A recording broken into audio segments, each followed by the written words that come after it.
చెప్పి నేను ముగిస్తాను. ఈ ఇహలోకంలో మనిషి తనకున్న జ్ఞానాన్ని బట్టి, తనకున్న శక్తిని బట్టి, తనకున్న స్థితిగతులను బట్టి ఆ మనిషికి ఏమన్నా చెప్పుకునే అవకాశం ఉంది. కొంతమంది నేను జ్ఞానిని అంటుంటారు, కొంతమంది నా అంత గొప్పవాడు ఈ లోకంలో ఎవరూ లేరు అంటుంటారు, కొంతమంది నేనే దేవుణ్ణి అని చెప్పుకునేవారు కూడా లేకపోలేదు. ఎవరైనా ఒక వ్యక్తి నేను దేవుణ్ణి అని చెప్పుకుంటున్నారు అంటే అసలు ఆ వ్యక్తి దేవుడా కాదా అని నిర్ధారించేది ఏది? చెప్పండి. అర్థమైందా నా ప్రశ్న? మళ్ళీ చెప్పనా? ఎవరైనా ఒక వ్యక్తి నేను దేవుణ్ణి అని ఆ వ్యక్తి చెప్పుకుంటున్నాడు అంటే అసలు ఆ వ్యక్తి దేవుడా కాదా అని నిర్ధారించేది ఏది? మరణం. ఏంటిది? మరణం.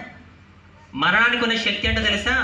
నువ్వు ఎంత గొప్ప అందగాడివైనా, ఎంత గొప్ప అందగత్తెవైనా, మిస్ వరల్డ్, మిస్టర్ వరల్డ్ అంటుంటారు కదా, richest man in the world, ప్రపంచంలో నువ్వు ఎంత గొప్ప ధనవంతుడివైనా, ఎంత గొప్ప జ్ఞానివైనా ఒక రోజు నువ్వు ఖచ్చితంగా మరణానికి తలవంచాల్సిందే.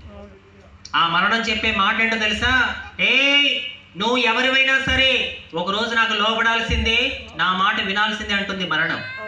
కానీ అలాంటి మరణాన్ని సైతం తనకు లోపరుచుకోగలిగిన వాడు, అలాంటి మరణాన్ని కూడా తనకు తల వంచుకునేలా చేసుకోగలిగిన వాడు ఈ లోకములో అది మన యేసయ్యకి మాత్రమే సాధ్యమైంది.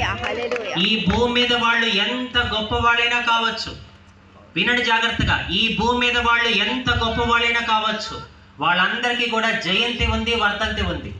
కానీ తిరిగి లేచిన 3వ దినం, అదే పునరుద్ధాన దినం, నేను ప్రకటిస్తున్న యేసయ్యకి మాత్రమే ఉంది. ఆయన మరణాన్ని గెలిచాడు, ఈ రాత్రి నిన్ను కూడా గెలిపించగల సమర్థుడు. నా ప్రియ సహోదరి సహోదరుడా, బతుకున్న మనిషికి బ్రతుకున్న దేవుడే కావాలి. నేను ప్రకటిస్తున్న యేసయ్య చావుని గెలిచిన సజీవుడు, మరణాన్ని ఓడించిన మృత్యుంజయుడు. చప్పట్లు కొడుతూ గట్టిగా దేవుడు కనపరుస్తారా? దుమ్ములపేట ప్రాంతంలో మైకు ద్వారా నా మాటలు పెట్టిన ప్రియ సహోదరి సహోదరుడా వినండి. బ్రతుకున్న మనిషికి బ్రతుకున్న దేవుడే కావాలి. నేను ప్రకటిస్తున్న యేసయ్య చావుని గెలిచిన సజీవుడు, మరణాన్ని ఓడించిన మృత్యుంజయుడు. ఆ యేసయ్య ఈ ప్రాంతంలో ఉన్న అన్యులందరినీ ధన్యులుగా మార్చును గాక. ఈ ప్రాంతంలో ఒక్క ఆత్మ కూడా నరకానికి వెళ్లకుండా ఉండును గాక. విత్తబడిన ఈ వాక్యము మనందరి జీవితాల్లో ఫలించును గాక. మరి ఇంకా చెప్పడానికి చాలా విషయాలే ఉన్నాయి, సమయం చాలా అయిపోతుంది కాబట్టి నేను ముగిస్తున్నాను.